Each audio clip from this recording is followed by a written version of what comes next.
From Washington, this is VOA News.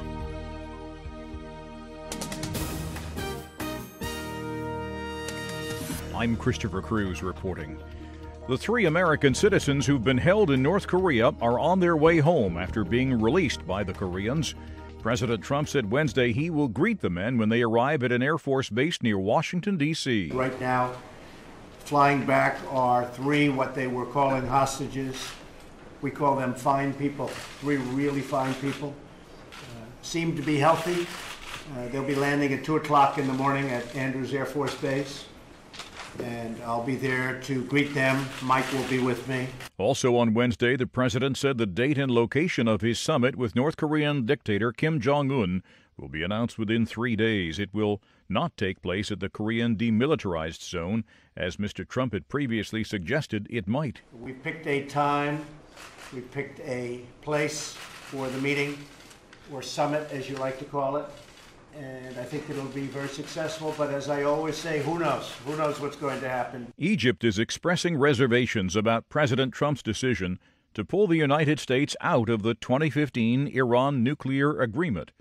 From Cairo, correspondent Edward Uranian reports. Iran's supreme leader, Ayatollah Ali Khamenei, told a group of students Wednesday the United States was merely hostile to Iran's existence in general. He says the United States says it opposes Iran's ballistic missile program or its nuclear energy program, but these are just excuses for its opposition to our presence in the Middle East in general and the existence of our Islamic Republic. Edward Uranian for VOA News, Cairo. This is VOA News.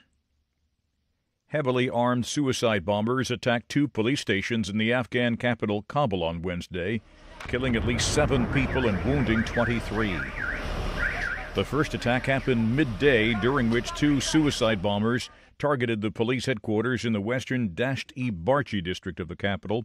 About 30 minutes later, a group of at least 5 gunmen wearing suicide vests stormed a police station in central Kabul's upscale Shar-e-Naw area. The Taliban insurgency claimed its members carried out the attack. Witnesses and Afghan officials expect the death toll to rise. A suicide bomber has killed at least 14 people and wounded more than 15 others in a market in the lower Shabelle region of Ethiopia, about 90 kilometers southwest of the capital Mogadishu. The attacker targeted a busy market in the town of Wanlawayn about 4 o'clock local time, its busiest shopping time. A suspected al-Shabaab attacker carried out the bombing. The town has a military air base and now hosts a Somali Special Military Unit and its American trainers and advisors. President Trump's choice to lead the Central Intelligence Agency, Gina Haspel, appeared before the U.S. Senate Intelligence Committee Wednesday. She began with a promise. The law provides that no individual in U.S. custody may be subjected to any interrogation, technique, or approach that is not authorized by and listed in the Army Field Manual. Haspel said she wouldn't obey a presidential order she believed to be immoral, even if it was legal. An American religious group is breaking away from an organization it had long worked with. Associated Press correspondent Walter Radliff reports. The Mormon Church will completely sever ties with the Boy Scouts of America at the end of next year. The religion will move its remaining boys into its own scouting-type program.